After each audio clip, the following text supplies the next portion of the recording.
Welcome to Saguache County Stories, a podcast of the Northern Saguache County Library District, where we explore the evolution and history of the land and people of the northern San Luis Valley. I'm Sarah Kane Fry, Director of the Northern Saguache County Library District. In this episode, local resident Lisa Bodey shares her story on the theme of finding home. In Finding Home, folks talk about their housing journey in the San Luis Valley.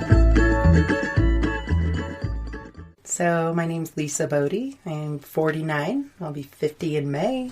And I live in unincorporated Saguache County up on San Isabel Creek. Well, I first came to Crestone in 2005. And it was because I met a couple of women up in Denver to go to a canal show. And they dressed up in costumes and lights, and I'd never been to something quite like that. And I was like, these ladies are different. And so I started visiting them for 2 years, and then ended up moving here in 2007. So in 2007, after I had been visiting Amolia and Calissima for 2 years, I was working in Denver, and I ended up quitting all my jobs, putting everything in storage, and I went back to Indiana, to Mishawaka, Indiana, where I grew up, and went to help my parents with a demo and rebuild on a house, and stayed there for about 5 months. And so on my way to come out to Crestone, I bought a little 13-foot trailer. So I was able to haul that into Amolia's front lawn, have my first Christmas here with the locals, showed up just in time for that. And, I rented for 3.5 years.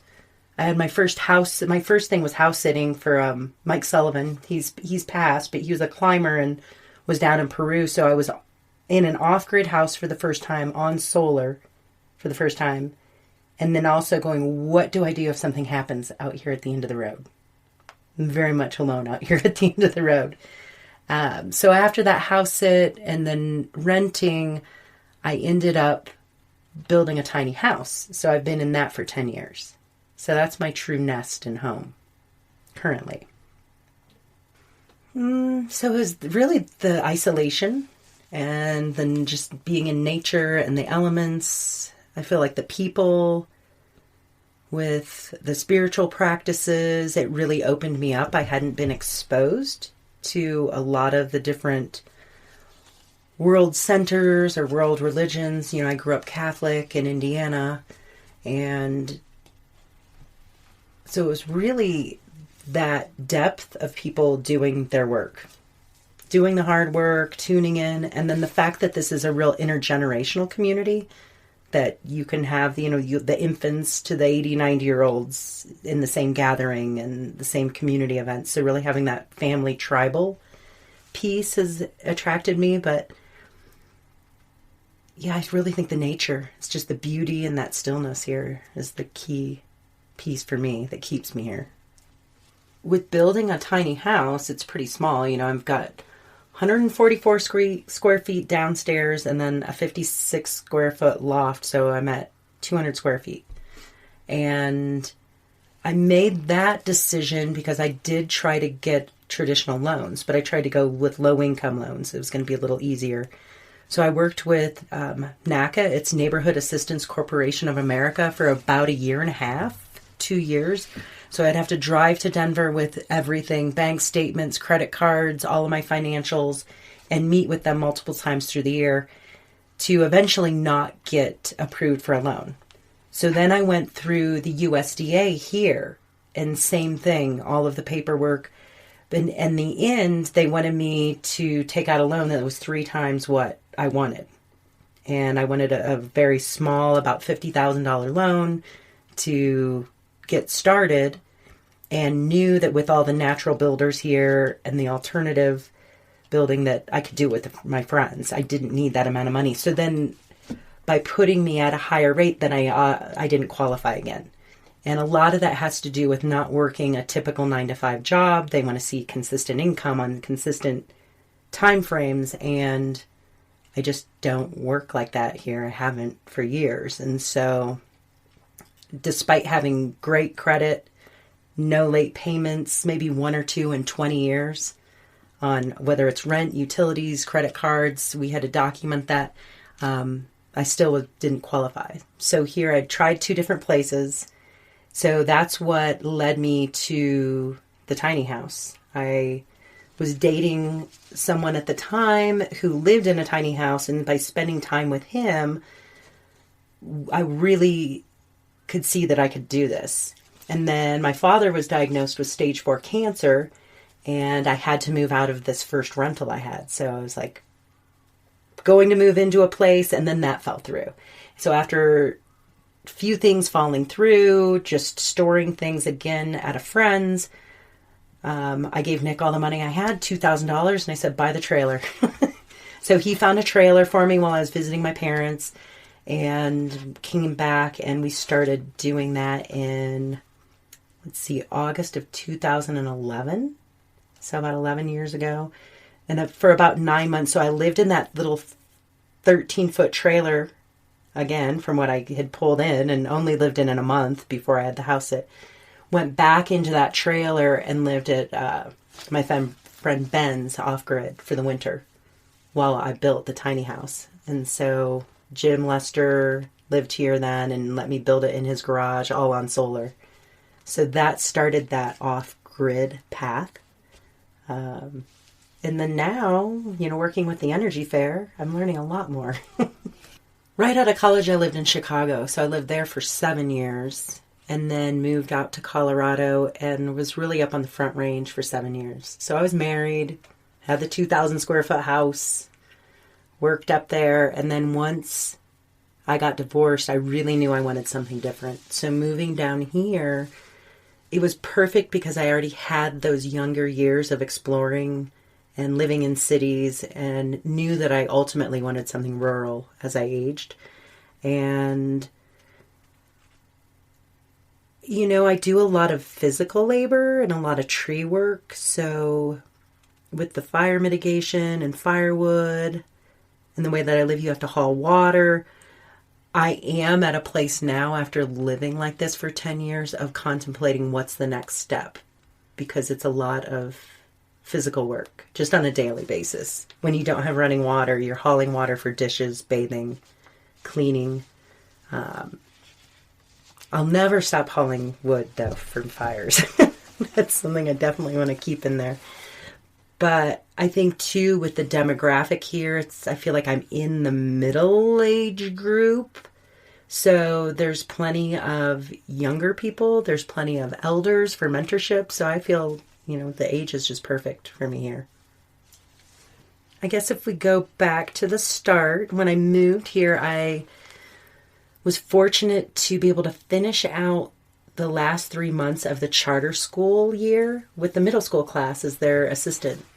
So that my prior work had been in youth development and out of school programming.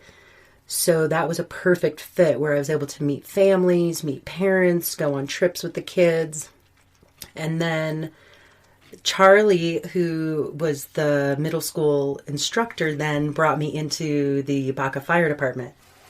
So that was the real start of meeting the community, of being involved with the fire department, getting on the mitigation crews. Because when I moved here, I didn't even know how to put a trailer on a hitch. I didn't know what a ratchet strap was, let alone the chainsaws. So those guys taught me really well of all of the classes you get to go to with the fire department. And then that led into search and rescue for a few years and really helping a little bit more on the back end and administrative end. And so then simultaneously, I started doing the youth programs. Crestone Youth Programs was here then. So I did a couple of years with that teen program. And then it was the town came to me and asked me to start something for the teens. So we started Crestone Creative Council. And that was an amazing program. It was finding the kids' work, art projects, music, leadership trainings, taking them on trips to Denver, and really getting them involved in our local events. So for years, I was working with all of the really 12 to 25-year-olds here. And then simultaneously during that time, I was then also starting to work with the town's mitigation programs, fire mitigation, and with Kundalini Fire Department, which was working with the spiritual centers.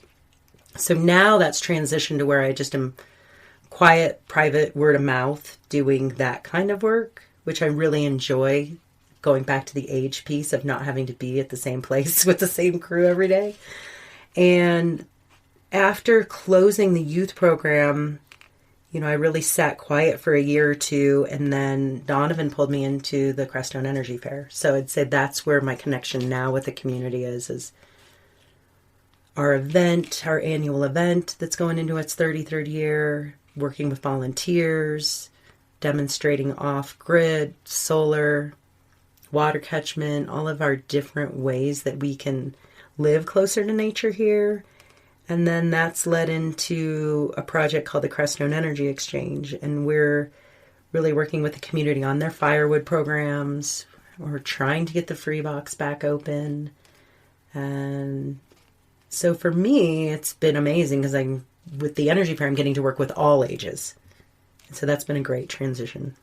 I guess one of the things that really impacts me in living here is I was doing a lot of work with the singing stone before, and that led me into traditional native ceremonies with sweat lodges and vision quests, and then medicine ceremonies. And then that's led me into one of my current teachers, Howard Badhand, with the Sundance. And so that's had a big impact on how I live, and continuing to, by living so small and living how I do,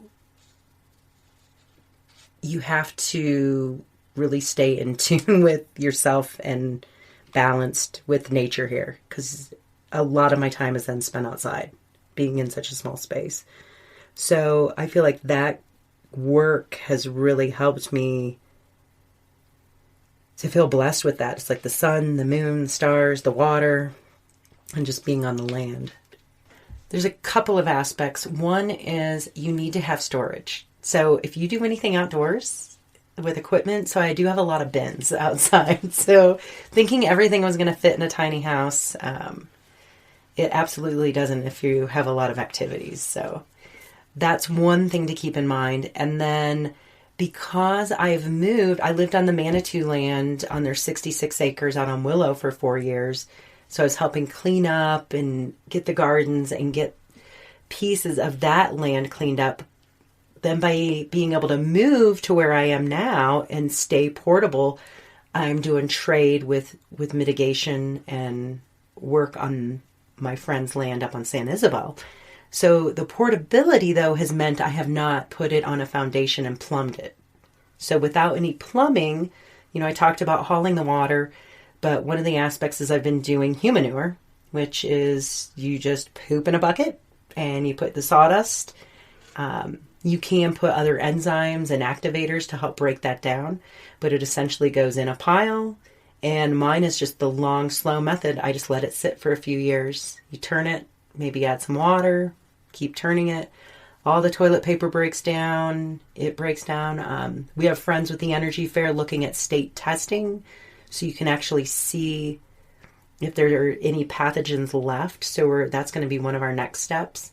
But I have loved that.